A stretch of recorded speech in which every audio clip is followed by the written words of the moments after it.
প্রশংসা, সকল গুণগান, যিনি এই ছায়াল সংসারের স্রষ্টা, রূপকার, এর অস্তিত্ব দানকারী, এর সকল কিছুর নির্বাহী ক্ষমতার অধিকারী, আকাশ থেকে যিনি জমিনকে নিয়ন্ত্রণ করেন, মহাবিশ্বকে নিয়ন্ত্রণ করেন, ইউদাব্বিরুল আমরা মিনাস সামাই ইলাল আরদ, যিনি আকাশ থেকে পৃথিবী মুখে তার কমান্ডগুলোকে তিনি নির্বাহ করেন।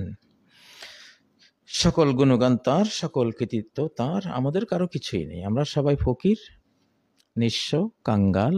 সৃষ্টি জগৎ পুরোটাই নিঃস্ব, স্রষ্টা ছাড়া তাদের কেউ।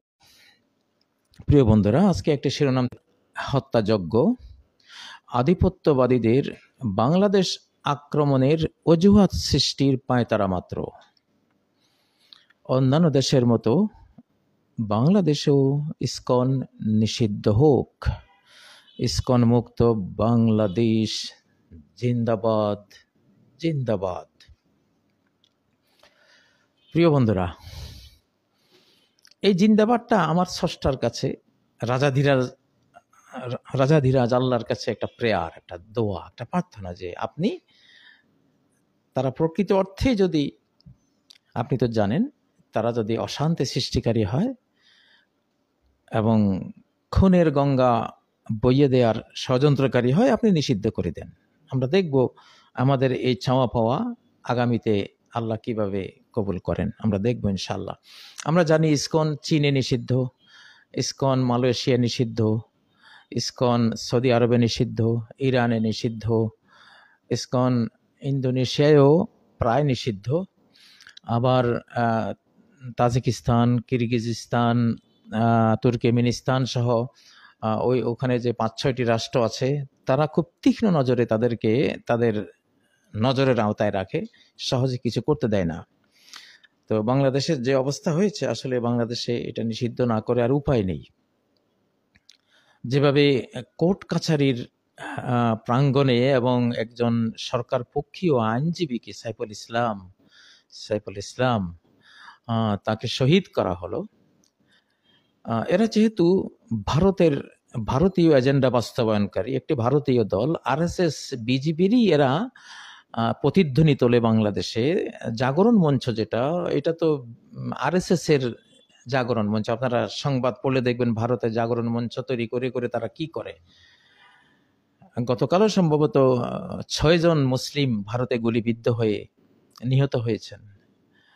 সে নিয়ে তো কোনো কথা নেই, মুসলিমদের তো কোনো অধিকারই নেই ভারতে। তাহলে ভারত একটা দর্পণ, একটা আয়না। সে আয়নায় এই দেশে যারা ইসকনের কথা বলছো, তোমরা নিজেদের চেহারা দেখে নাও। ওখানে মুসলিমদের সাথে কি করছো, মুসলিমরা কি মানবেতর জীবন সেখানে যাপন করছে। ডিটেনশন ক্যাম্পে কত লক্ষ লক্ষ মুসলিম আছে, একটা পাসপোর্ট পর্যন্ত দেয়া হয় না, ডিটেনশন ক্যাম্পে ফেলে রাখা হয়। নারীদের কোনো সম্ভ্রমের কোনো সেখানে অধিকারই নাই। সেই ডিটেনশন ক্যাম্পগুলোতে কত অত্যাচার আমরা তো জানি। তো সেই তুলনায় বাংলাদেশে তো তোমরা জান্নাতে আছো। যাই হোক, এখন ইসকন যে হত্যাযজ্ঞ করলো এবং সরকার পক্ষীয় আইনজীবীকে হত্যা করার অর্থ হলো, একটা কোর্ট কাছারি হলো 18 কোটি মানুষের যত সেনা শক্তি, যত বিজিবি শক্তি, যত র্যাব পুলিশি শক্তি, যত বিমান কামান অস্ত্র শক্তি, সমস্ত শক্তির কেন্দ্র হলো কোর্ট কাছারি। সেখানে একজন আইনজীবীকে হত্যা করার অর্থ হলো গোটা বাংলাদেশকে, বাংলাদেশের গোটা জনগোষ্ঠীকে, বাংলাদেশের গোটা সরকারকে উপেক্ষা করা, অপদস্থ করা এবং সরকার, জনগণ বাংলাদেশের বিরুদ্ধে বিদ্রোহ ঘোষণা করা। তো এটা কতটা মারাত্মক অপরাধ। এখানে যদিও হত্যাযজ্ঞের শিকার হয়েছেন একজন, কিন্তু এখানে গোটা জাতির জীবন বিপন্ন হয়েছে। অতএব সরকারের কাছে আমাদের আকুল আবেদন, কঠিনভাবে নির্ভীক চিত্তে আপনারা এদের বিচার করুন। জনগণ আইন হাতে তুলবে না, আমাদের বাংলাদেশের জনগণ শান্ত, তারা আইন হাতে তুলবে না। কিন্তু ইসকনের নামে, যেই কোনো নামে যে কেউ এসব সন্ত্রাস করবে, জঙ্গি তৎপরতা চালাবে, তাদেরকে আইনের হাতে তুলে দেওয়া হবে। তাদের বিচার, ন্যায় বিচার আইন করবে। কিন্তু জনগণকে নিস্তব্ধ হওয়া যাবে না। জনগণ আইন হাতে তুলবে না, বাট জনগণ সচেতন, জাগ্রত এবং চৌকান্না থাকতে হবে, যাতে করে দেশের স্বাধীনতা অখণ্ডতা বিপন্ন না হয়ে যায়। বাংলাদেশের এখন সৈন্য সংখ্যা আমাদের 18 কোটি জনগণের প্রায় সবাই, আমরা সবাই এখন সৈনিক। আমরা স্বাধীনতার সৈনিক, আমরা অখণ্ডতার সৈনিক। আমাদের মাতৃভূমি মায়ের মতো যে ভূমিকে আমরা জানি, সেই মাতৃভূমির আমরা সৈনিক। আল্লাহ আমাদেরকে মাতৃভূমি রক্ষার পবিত্র দায়িত্ব দিয়েছেন, আমাদের মুসলিম এই মানচিত্র রক্ষার দায়িত্ব দিয়েছেন। আমরা আছি এখানে, এটা আমাদের রক্ষা করতে হবে জীবন দিয়ে। সবকিছু এটা আমরা ইনশাআল্লাহ চোখে রাখবো। জনগণ সতর্ক থাকতে হবে, মাঠ গরম রাখতে হবে। আমাদের তরুণরা, আমাদের যুবকরা সপ্তাহে 2-4টা মিছিল করে স্বাধীনতা স্লোগান তুলে তাদের যে কর্মশক্তি, তাদের যে প্রতিরোধ ক্ষমতা, এইটা বহাল রাখতে হবে। চুপচাপ হওয়া যাবে না। চুপচাপ হলে তোমরা যে আন্দোলনের বিশ্ব মডেল তোমরা তৈরি করেছো, যে আন্দোলন সারা বিশ্বে কেউ করতে পারেনি এই হাল আমলে, তো তোমরা যদি চুপ হয়ে যাও, তোমাদের এই মডেলের এই মডেলটা হাতছাড়া হয়ে যাবে। এটা ইসকন নিয়ে যাবে, এটা হাবিজাবিরা, দেশ বিরোধীরা নিয়ে যাবে। এই জন্য তোমাদের এটা ধরে রাখতে হবে, তোমাদের থেকে কেউ যাতে এটা হরণ করতে না পারে। তো সেজন্য গরম থাকতে হবে, তবে আইন হাতে তুলবে না। যারা দেশ বিরোধী চক্রান্ত করবে আইনের হাতে তুলে দেবে। সেনাবাহিনী আছে, পুলিশ আছে, তারা মাঠে আছে, তাদের হাতে তুলে দেবে। আর সেনাবাহিনী, পুলিশ, আপনাদের হাতে আমরা দেশের রক্ষার দায়িত্ব দিয়েছি। আপনারা কোনো অবহেলা প্রদর্শন করবেন না। ঢাকায় যে লক্ষ লক্ষ মানুষকে জড়ো করা হচ্ছিল, এটা অবশ্যই তো আইন শৃঙ্খলা বাহিনীর নজরে থাকার কথা, গোয়েন্দা রিপোর্টে থাকার কথা। তাহলে কিভাবে তারা আসতে পারলো? জনগণের হাতে ধরা পড়েছে। কেন আইন শৃঙ্খলা রক্ষাকারীদের হাতে ব্যাপকারে ধরা পড়লো না? ধরা পড়তে হবে। আপনারা ভয় পাবেন না, ভয়ের কিছু নেই। বাংলাদেশ এখন আমরা জানি, বাংলাদেশ কার হাতে রয়েছে আমরা জানি। প্রিয় বন্ধুরা, তো বাংলাদেশ যে সৃষ্টিকর্তা, যিনি আমাদেরকে এই সম্মান দিয়েছেন, স্বাধীনতা দিয়েছেন, মুসলিমদেরকে সাহায্য করেছেন, তিনি আমাদের সাথে আছেন। তো এখন এই যে বললাম যে তারা যেই কাণ্ডগুলো করছে, স্লোগানগুলো তুলছে, তারা নাকি আধ্যাত্মবাদী, সনাতন ইসকন নাকি তারা আধ্যাত্মিকতা করেছে। আমি উইকিপিডিয়ায় একটা সার্চ দিলাম, উইকিপিডিয়া সার্চ দিয়ে আমি যা দেখলাম, মানে সনাতনী উইকিপিডিয়া সেটা কি লিখলো, যে সনাতনীর দায়িত্ব কর্তব্য কি। এই যে দেখুন, আমি পড়ছি এখানে, সনাতনীদের সাধারণ কর্তব্যের মধ্যে রয়েছে সততা, জীবকে আঘাত করা থেকে বিরত থাকা। আপনি দেখুন, আপনি যে ওনারা ইসকন তাহলে সনাতনী হলো, জীবকে আঘাত করা থেকে বিরত থাকা, সাধারণ জীব।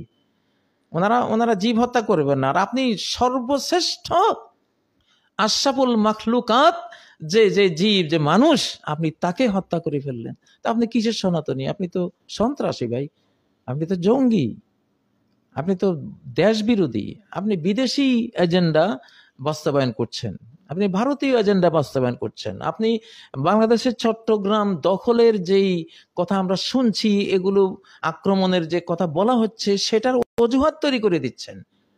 এই জন্যই তো আমাদের প্রতিবেশীর মুখে ইউক্রেন রাশিয়ার যুদ্ধের প্রসঙ্গটা এসেছে। ইউক্রেন আক্রান্ত হয়েছে, যা এখন পার্শ্ববর্তী তাদের দেশটা বলেছে যে আমার জনগণ সেখানে আছে, তারা মজলুম হচ্ছে, অধিকার বঞ্চিত হচ্ছে, অতএব আক্রমণ করে আমি আমার জনগণকে রক্ষা করতে হবে। তো এরা তো সেই অধিকারটা, সেই অজুহাতটা তৈরি করার কাজটা করছে।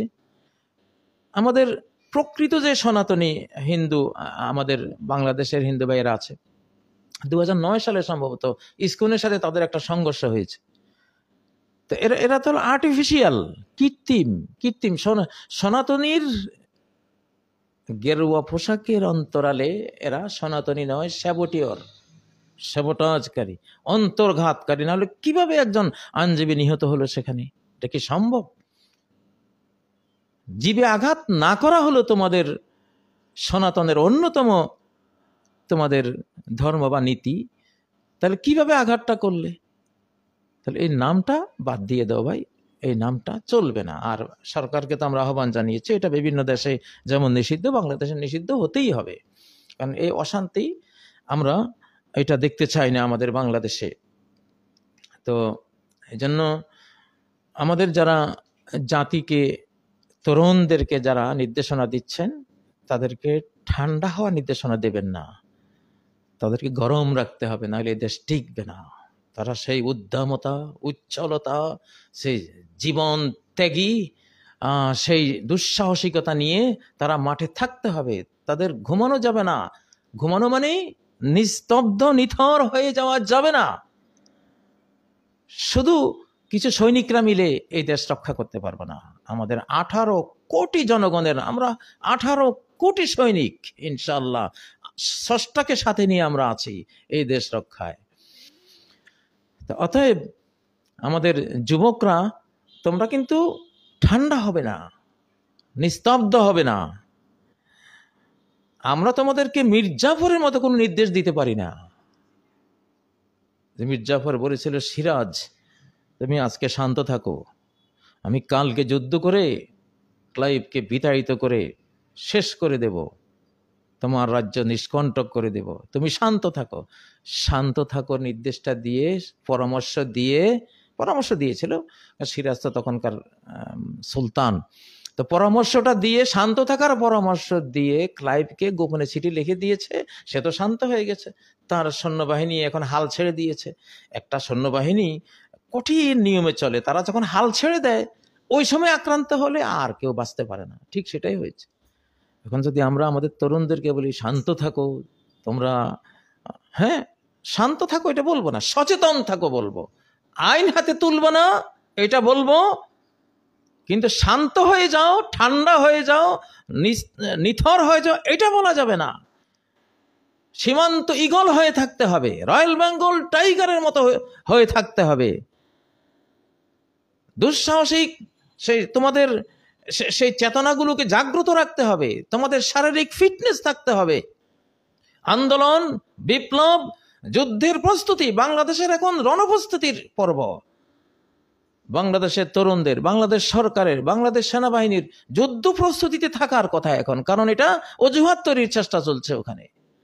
বাংলাদেশকে দ্বিখণ্ডিত করে, এই যে ইসকন, এদের জন্ম তো আমেরিকায়, যিনি ইসকনের জন্মদাতা তিনি নিজেই তো সনাতনী না, তিনি খ্রিস্টান বিশ্ববিদ্যালয়ের ছাত্র, ভারতে তার জন্ম হয়নি। তাহলে কি রহস্য আছে এখানে? মূলত আমাদের যে সকল দেশের সেরা, সে যে আমার জন্মভূমি, এই যে বাংলাদেশ, এত সুন্দর বাংলাদেশ, সুজলা সুফলা শস্য শ্যামলা বাংলাদেশ, বাংলাদেশের অপূর্ব সৌন্দর্যের লীলাভূমি, আল্লাহর কুদরতের, রহমতের, নেয়ামতের যেই চারণভূমি আমাদের পার্বত্য চট্টগ্রাম, এই পার্বত্য চট্টগ্রামের উপর বদনজর পড়েছে ভাই, বৃহৎ শক্তির, আমাদের পার্শ্ববর্তী আধিপত্যবাদীদের বদনজর পড়েছে, তার সাথে যুক্ত হয়েছে সাম্রাজ্যবাদীরাও।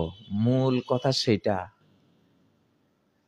প্রতিটি এই জাতীয় ইসকন যেই ঘটনাগুলো ঘটাচ্ছে, প্রত্যেকটি ঘটনার প্রেক্ষিতে একটা কার্গো জাহাজ ভর্তি ক্ষেপণাস্ত্র, একটা কার্গো জাহাজ ভর্তি পারমাণবিক বোমা,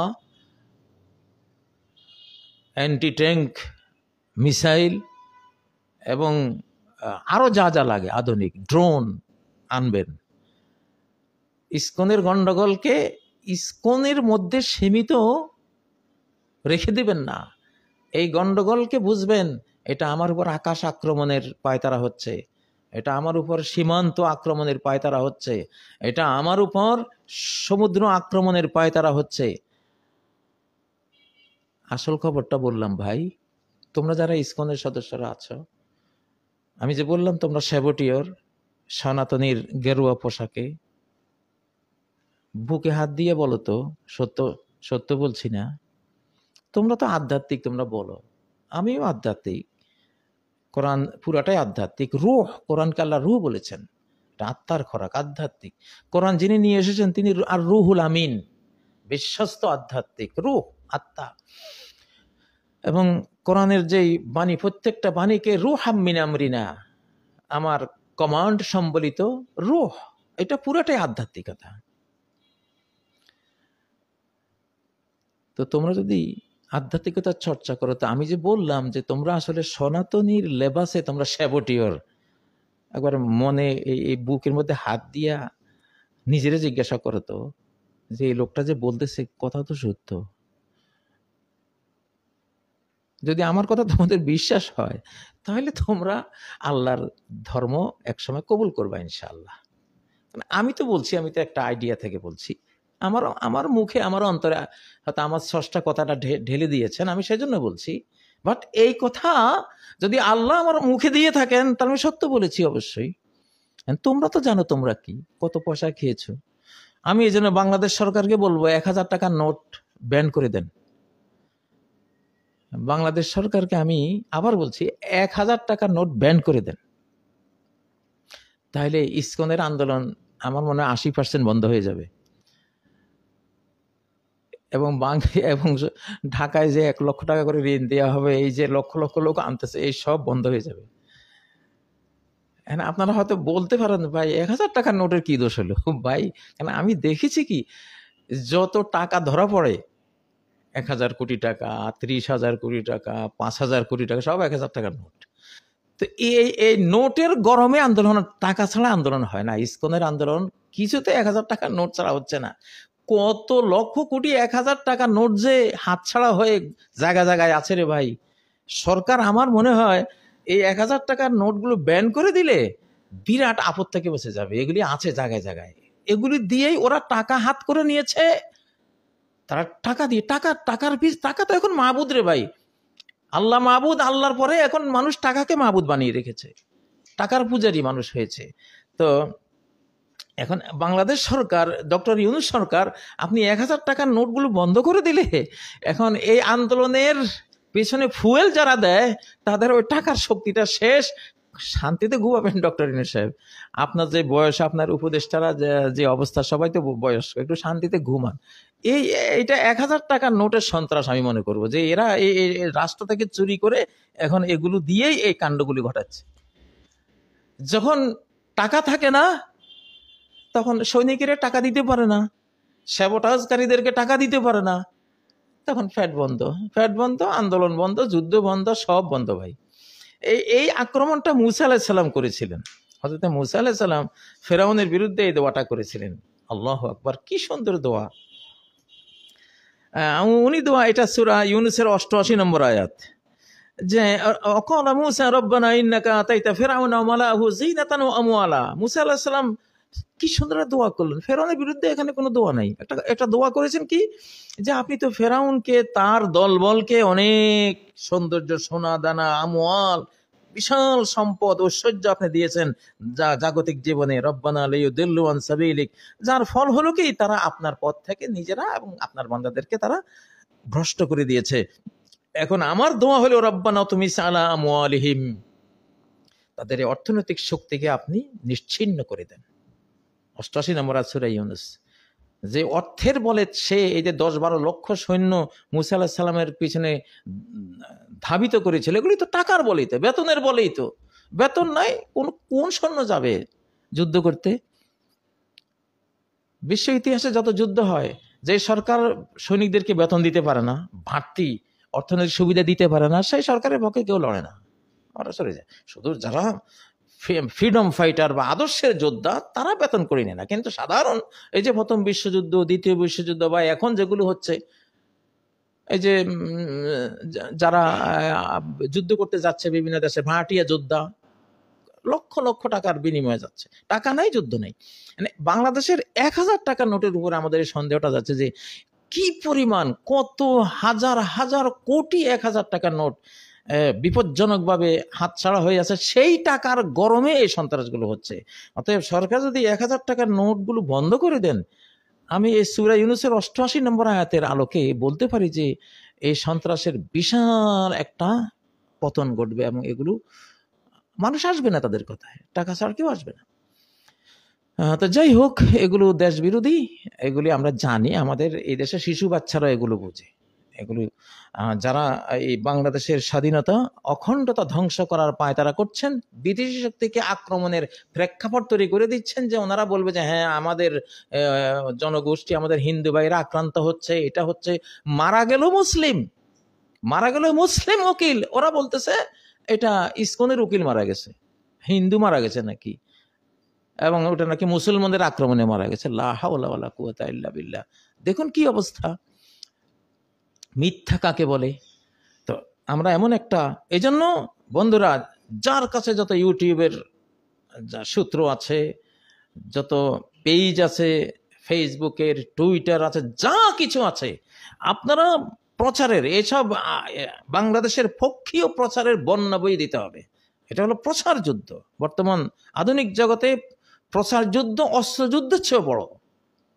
তারা আমাদের বিরুদ্ধে কিন্তু এই প্রচার যুদ্ধ তারা ধুম ধাড়াক্কা চালাচ্ছে, আর আমরা বাংলাদেশিরা কি চুপ করে থাকবো?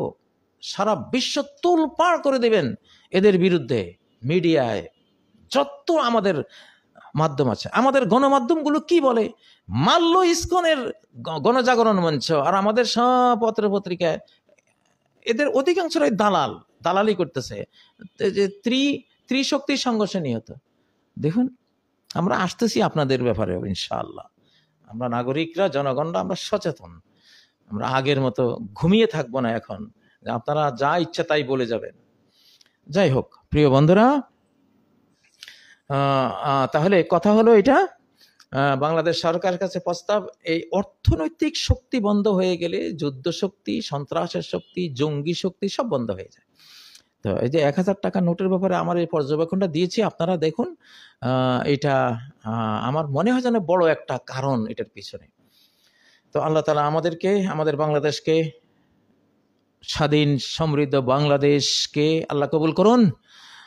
র মুক্ত বাংলাদেশ জিন্দাবাদ, ইসকন মুক্ত বাংলাদেশ জিন্দাবাদ, স্বাধীন সমৃদ্ধ নিরাপদ বাংলাদেশ জিন্দাবাদ। আল্লাহুম্মা আমিন। সুবহানাকাল্লাহুম্মা বিহামদিকা আশহাদু আল্লা ইলাহা ইল্লা আনতা আস্তাগফিরুকা ওয়া আতুবু ইলাইক। আসসালামু আলাইকুম ওয়া রাহমাতুল্লাহি ওয়া বারাকাতুহু।